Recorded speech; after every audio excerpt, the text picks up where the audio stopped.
up, YouTube? It's your boy LOL Ned, man. We back with another reaction video. Now today we react to 2016 was the greatest season in NBA history. In my opinion, I think so that it is. A lot of people's opinion. I really don't know. Well, forget what a lot of people think opinion is. But excuse me. We finna react to this. 2016, it was already 10 years ago. So it's gonna, enough of me talking, let's go and press the play button right here, bro.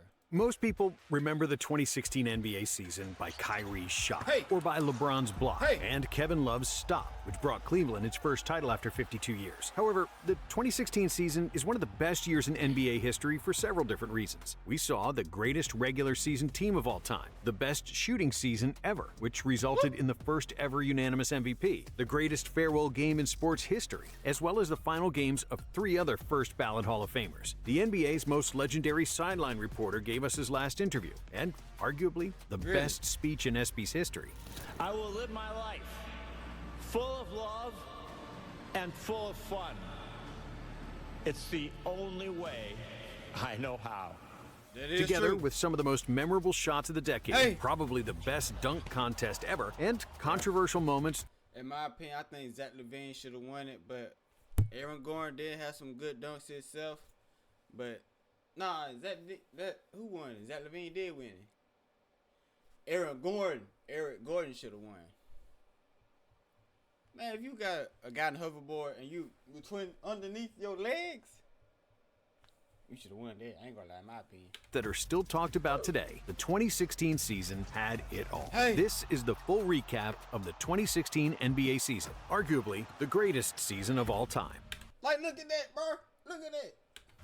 After the Warriors won the 2015 title, the NBA had a busy offseason. Tom Thibodeau was fired as the head coach of the Chicago Bulls after 5 years, being replaced by Fred Hoiberg, who would become disliked by all the Bulls players. OKC fired Scott Brooks after 7 years, replacing him with Billy Donovan, while the Nuggets hired Michael Malone, who would become the most successful coach in franchise history. Unfortunately, the Timberwolves had to change their head coach too, after Flip Saunders passed away, and in his place came the Timberwolves' former player, Sam Mitchell. The Spurs signed the best free agent that offseason, LaMarcus Aldridge. Goran Dragic signed with the Heat, while Jeremy Lin became a Hornet after a disastrous year with the Lakers. And despite verbally agreeing to sign a 4-year, $80 million contract with the Dallas Mavericks on July 3rd, on the very next day, DeAndre Jordan was literally hijacked by the Clippers players, who convinced him to change his mind and re-sign with the Clippers. So I got to talk to my guy, man. So I answered him like, yo, what up, Doc? He was like, yo, man, took me a couple days to process. And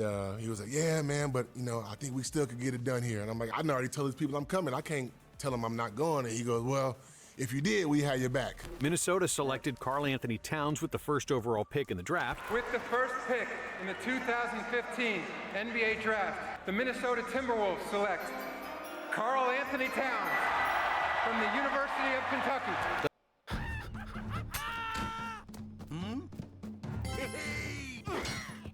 Thus becoming the first ever franchise with 3 of the most recent first picks on their roster, since they also had Andrew Wiggins and Anthony Bennett, who arrived in Minneapolis in a trade for Kevin Love. So you tell me Anthony Bennett was still in the league in 2016? I thought he was gone.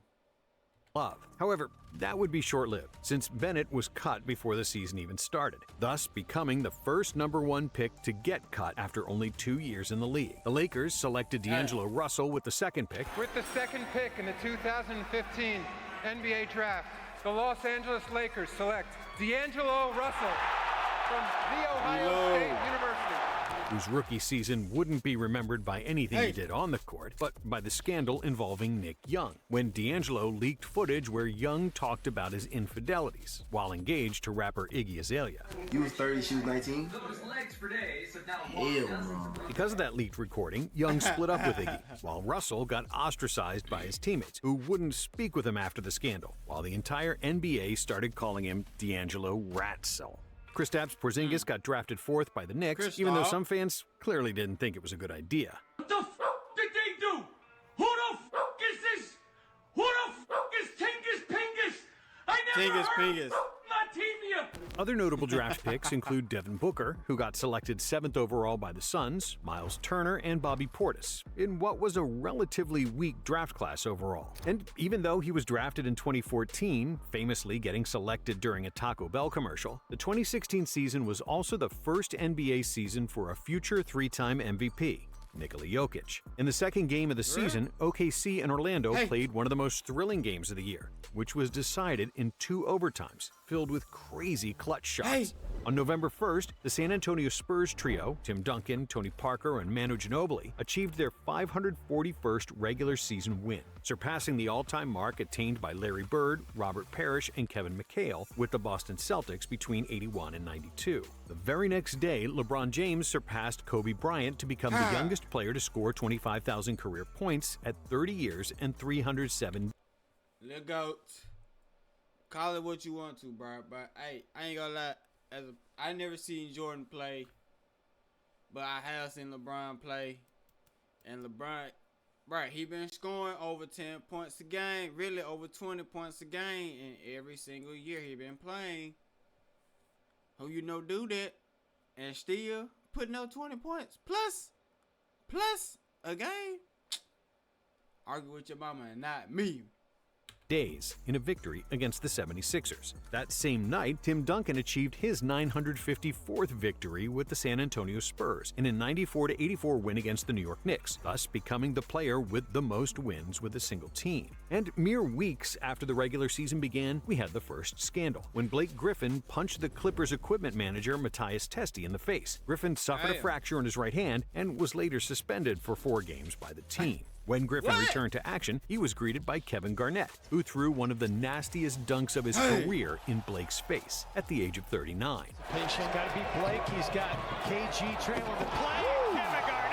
On November 18th, the Rockets fired coach Kevin McHale after he had a disagreement with the team's superstar James Harden. 6 days later, the Golden State Warriors set the NBA record for the longest winning streak to start the regular season, with a 16-0 record following a win against the Los Angeles Lakers. The Warriors would eventually extend their record to 24-0 before getting their first loss against the Bucks on December 12, 2015. Thus setting the second longest winning streak ever at 28 games, which included their 4-game win streak at the end of the previous year. On the other hand, the Philadelphia 76ers became the first team in league history to start out multiple seasons in a row with 0-17 records. They also ended up breaking the NBA record for longest losing streak with their 28 straight losses, and tied the 2010 New Jersey Nets for the worst start to a season in league history. But even though some great names like Shawn Marion, Andrei Kirilenko, Kenyon Martin, Steven Jackson, Jason Richardson, and Hedo Turkoglu announced their retirements before the season even began, one active player decided to announce his retirement in the middle of the season, which overshadowed everything and became a league-wide appreciation tour. Kobe's Dear Basketball, a poem he wrote to announce his love for the sport and the decision to step away from the game, won him an Oscar 2 years later. And even though Kobe was clearly struggling with injuries, on January 7th, 2016, Bryant scored his 33,000th career point in a loss to the Kings, joining Kareem Abdul-Jabbar and Karl Malone as the only players with over 33,000 points.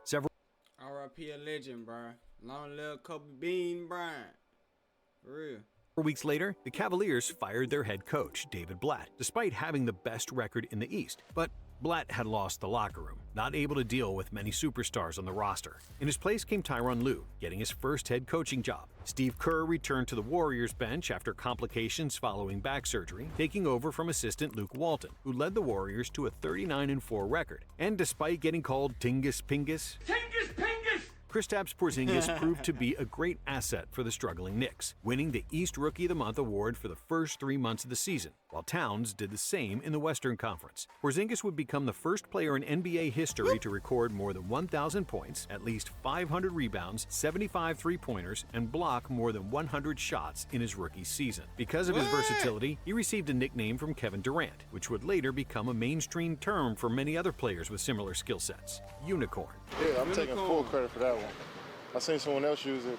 And after Matt Barnes beat up the New York Knicks head coach and former teammate Derek Fisher for dating his ex-wife, when asked about the incident, Barnes delivered one of the best quotes of the year, saying that violence is never the answer. but sometimes it is. Unrelated to the fight, Fisher got fired from the Knicks in the next couple of weeks, as the team was underperforming, wasting another year of Carmelo Anthony's prime. Miami's Chris Bosh was diagnosed with blood clots, and even though nobody knew it then, a game against the Spurs on February 9th would be the last time he ever played in the NBA.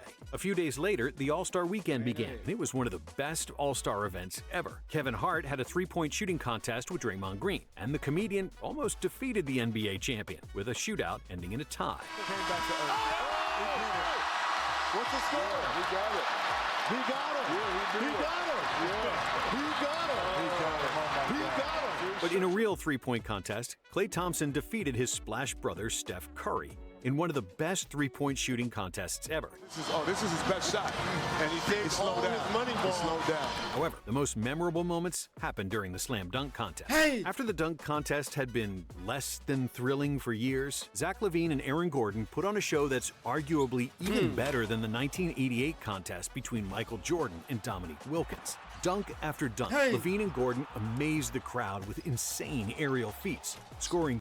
Bro, I should have been, bro. Eric Gordon should have won that. I ain't gonna lie, he should have won that dunk contest. They really hold him on that, bro. Like, if you, bro, you dunking over a guy that's doing a 360 on a hoverboard and you catch it, go underneath your legs, and then you just make the bucket. No, that's not possible for no ordinary. I can't do it. He should have won. 50s multiple times in a row. In the end, LaVine became the first back-to-back slam dunk contest winner since Nate Robinson, edging out Gordon with 4 consecutive perfect scores in the final round. The All-Star Game itself was the celebration of Kobe Bryant's career, who appeared in his 18th and final All-Star Game. Kobe finished with 10 points, 6 rebounds, and 7 assists, while Russell Westbrook won the MVP with 31 points, 8 rebounds, 5 assists, and 5 steals in 22 minutes as the West defeated the East 196-173. The 369 total points in the game broke the previous year's record by 48, and both sides exceeded the prior team record of 163. Boston's Isaiah Thomas, who was the 60th pick in the 2011 draft, became the lowest draft pick to be named an All-Star since the NBA draft was reduced to 2 rounds in 1989. Thomas also became only the 9th player under 6 feet to be named an All-Star, while also tying Calvin Murphy as the shortest player to be selected for the All-Star Game. The All-Star Weekend also became memorable for the recognition of Craig Sager, a legendary TNT sideline reporter who returned to his job despite a long battle with cancer. Just trying to see him just trying to dunk on me. He gonna lay it up at the end. He's just trying to dunk on me, Craig. Oh, no. He's just trying to dunk on me. Oh, no. And soon after the regular season resumed, we saw the best game of the season between the Golden State Warriors and the OKC Thunder. In an emotion-filled game that felt like Game 7 of the playoffs, after 48 minutes, the score was tied. It seemed like it would also be tied after the first overtime, when Steph Curry crossed half court with only a few seconds remaining. And what happened next was legendary, and to this day remains arguably the most memorable three-pointer of Curry's career. They do have a timeout. Decide not to use it. Curry, way downtown. Bang! Oh, what a shot from Curry! During the game, Curry made his 287th three-pointer of the season, breaking his own NBA record of most three-pointers in a single season, 286 from the previous year. Steph made 12 total three-pointers during the game, tying Kobe Bryant and Donyell Marshall for the most three-pointers made in a single game in NBA history. This also made Curry the first player in NBA history to make at least 10 three-pointers in 2 consecutive games. On March 3rd, DeMar DeRozan set an NBA record for most consecutive free throws made during the Toronto Raptors win against the Portland Trail Blazers. And 3 days later, the Los Angeles Lakers recorded the biggest regular season upset in NBA history, with a blowout 112-95 victory over the Golden State Warriors. It was the first time in NBA history that a team with a winning percentage below 200 had ever defeated a team with a winning percentage above 900 so late in the regular season. On March 25th, the Golden State Warriors and Dallas Mavericks scored a combined 39. So you want to start a coding career? We can help with that. We're Codecademy, and we've taught three-pointers, breaking the previous NBA record of most combined threes between 2 teams in a single game that had been set by the Golden State Warriors and Portland Trail Blazers only 14 days earlier. It was a great precursor of what the league would become in the following decade, as the pace and space era truly took over. In 2016, the league average for three-point attempts was 24.1 three-point shots per game, which was then a new NBA record, while in 2025, teams averaged 37.6 attempts from deep, with no team averaging less than 32 threes per game. But toward the end of the regular season, several more NBA records were broken. On April 5th, with a Spurs victory over the Jazz, Tim Duncan joined Kareem Abdul-Jabbar and Robert Parrish as only one of 3 players in NBA history to amass at least 1,000 career regular season wins. Duncan also became the first, and so far only, player to record 1,000 regular season victories with a single team. And 2 days later, the matchup between Duncan's Spurs and the Golden State Warriors marked the first game in NBA history between 2 teams with at least 65 wins each. The Warriors entered the game with 69 wins, while the Spurs entered the game with 65 wins, and the 134 combined wins set a record for the most combined wins between 2 teams in a regular season matchup in NBA history. The Spurs finished the year with 67 wins, including a 40-1 record at home, which tied the NBA record previously held by the 1986 Boston Celtics. However, despite the Spurs' historic year, the main story was whether the Warriors would break the record for most wins in a season, which was set in 1996 by the Chicago Bulls, who went 72-10. Even though chasing the record tired him out and was somewhat unnecessary since the Warriors clinched the #1 seed a few weeks before the playoffs started, they decided to go for it, and all their main players played in every game towards the end of the season to clinch the record. On April 13th, with a victory against the Grizzlies, Golden State won their 73rd game of the season, thus breaking the Bulls' record. In that final game, Steph Curry made 10 three-pointers, which put his total for the season at 402 made threes. Steph absolutely trashed his previous NBA record of 286 three-pointers in a season, becoming the first player to score 300 and then 4. What kind of phone is that? Boy, they got the iPhone button on the back. What did it say? A Lume? I don't know. That thing look kind of hard right there. It got the iPhone button on the back of it. Boy. 400 threes in a season. His Warriors also became the first team ever that didn't lose back-to-back regular season games, as well as the first team in NBA history that didn't lose to the same opponent twice in the regular season. However, despite their historic feat, one player stole the spotlight from the Warriors. Kobe, they're doing a big celebration for you the last game. A lot of us are going to be there. Can you promise me one thing?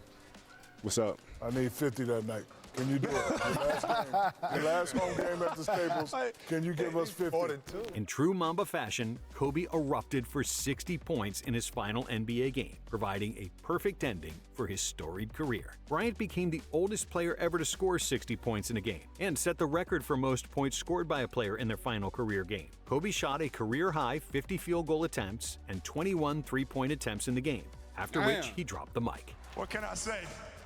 Mamba out. Mamba out.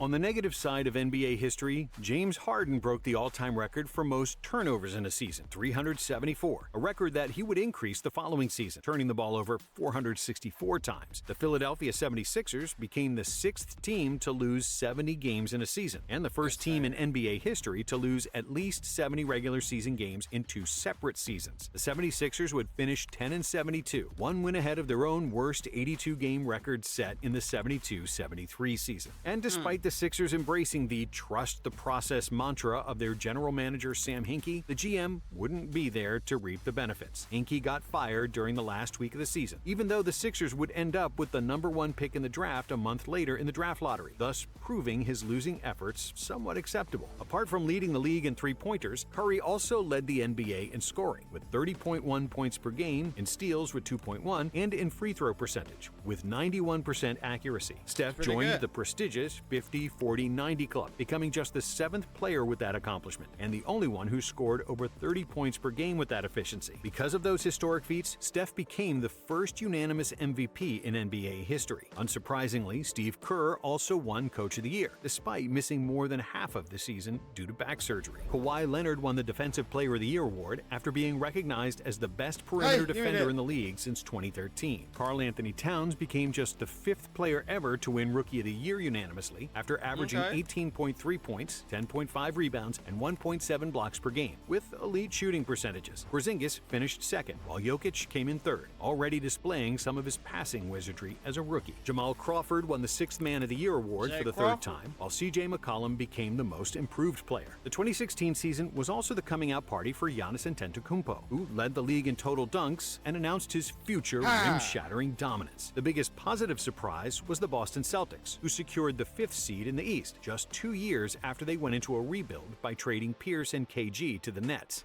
On the other hand, Alright, man. I'm I'm gonna finish this video in another video. Cause I'm trying to split it into 2 videos so I get more videos out there for y'all. So I'm gonna do a part 2 to this one. So yeah, I'll catch y'all in part 2. Bye. I don't know why, dude. I'm acting like I'm recording on the camera for real. Yeah, I'm gonna go ahead and cut this one.